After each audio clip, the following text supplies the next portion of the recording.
Assalamualaikum warahmatullahi wabarakatuh. Baiklah, saya Trijayanti dari program studi Pendidikan Ekonomi. Di sini saya akan membahas tentang studi kasus pengantar ekonomi mikro dengan pembahasan permasalahan BBM di Indonesia. Baiklah, langsung saja kita masuk dalam pembahasan. Itu pertanyaan yang pertama, yaitu kaitan kasus dengan konsep kelangkaan, opportunity cost, dan pasar yang efisien. Baiklah, kelangkaan itu dapat diartikan sebagai kesenjangan antara sumber daya ekonomi yang terbatas dengan kebutuhan yang tak terbatas. Kelangkaan itu dapat timbul akibat kebutuhan manusia yang terus bertambah sehingga sumber daya yang ada tidak cukup untuk memenuhinya. Begitu pula lah yang terjadi dalam kasus yang saya bahas pada kali ini. Di sini BBM merupakan salah satu kebutuhan vital bagi masyarakat perseorangan maupun perusahaan. Pemerintah mengeluarkan kebijakan menghapuskan BBM premium dengan tujuan menekan angka emisi karbon yang diproduksi oleh kendaraan. Selain itu, kebutuhan BBM maupun non-BBM di dalam negeri terus meningkat, sedangkan kapasitas kilang milik Pertamina semakin terbatas untuk mengolah minyak mentah untuk memenuhi kebutuhan bahan bakar minyak yang ada di dalam negeri. Kemudian selanjutnya yaitu mengenai opportunity cost atau biaya peluang ya. Biaya peluang yang berkaitan dengan kasus ini adalah dengan ditiadakannya BBM premium bagi pemerintah itu dengan maksud menguntungkan bagi kesehatan lingkungan, namun perusahaan akan kehilangan konsumen karena pengguna BBM premium merupakan pengguna BBM terbanyak. Mengenai pasar yang efisien itu sendiri merupakan pasar di mana seluruh harga sekuritas yang diperjualbelikan telah mencerminkan seluruh informasi yang tersedia. Di sini semua informasi yang terdapat dalam laporan mengenai perkembangan harga bahan bakar minyak di Indonesia menunjukkan dengan jelas pertumbuhan atau kenaikan harga yang terjadi selama periode tertentu.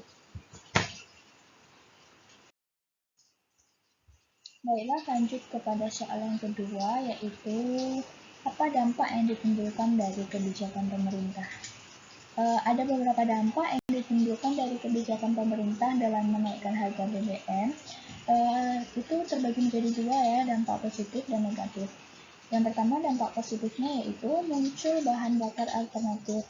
Yang kedua, pembangunan nasional akan lebih maju. Kemudian yang ketiga, mengurangi pencemaran udara. Selanjutnya, menghemat anggaran pendapatan belanja nasional. Di samping dampak positif, tentu akan ada dampak negatif yang ditimbulkan. Dampak negatifnya itu berupa yang pertama, keuangan UMKM menjadi rapuh karena bahan-bahan yang diperlukan dalam menjalankan usaha kecil menengah ini banyak menggunakan bahan bakar premium ya tentunya, sehingga dengan naiknya harga BBM premium atau ditiadakannya subsidi bagi BBM premium akan melemahkan keuangan UMKM. Kemudian dampak negatif yang kedua yaitu meningkatnya jumlah pengangguran. Yang ketiga, meningkatnya inflasi.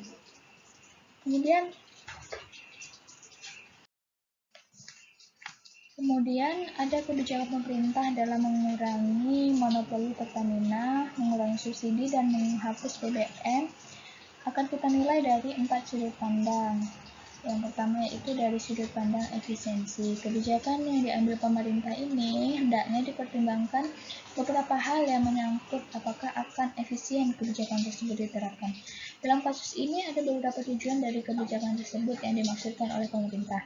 Namun dari kebijakan itu pula timbul dampak negatif bagi masyarakat, terutama melemahnya UMKM seperti yang telah dijelaskan sebelumnya.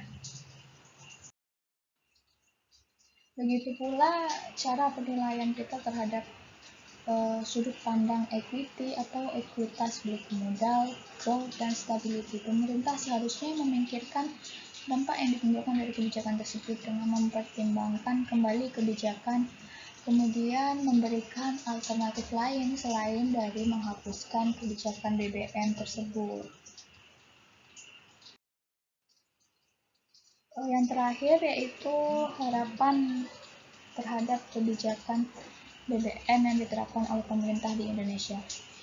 Di sini berdasarkan dampak yang ditimbulkan akibat penghapusan BBM bersubsidi, yaitu seperti melemahnya keuangan UMKM, maka harapan saya adalah sebaiknya pemerintah meninjau kembali kebijakan tersebut dan atau memberikan alternatif bagi masyarakat. Namun begitu, sebagai warga negara, saya yakin pemerintah tidak akan mengambil keputusan begitu saja, melainkan melalui berbagai tahapan dan peninjauan yang matang. Saya harap pun pemerintah benar-benar matang dalam menjalankan keputusan tersebut dan siap memberikan solusi dari dampak yang ditimbulkan. Demikianlah pemecahan kasus mengenai permasalahan BBM yang ada di Indonesia dari saya. Kurang lebihnya saya mohon maaf. Saya akhiri dengan wassalamualaikum warahmatullahi wabarakatuh.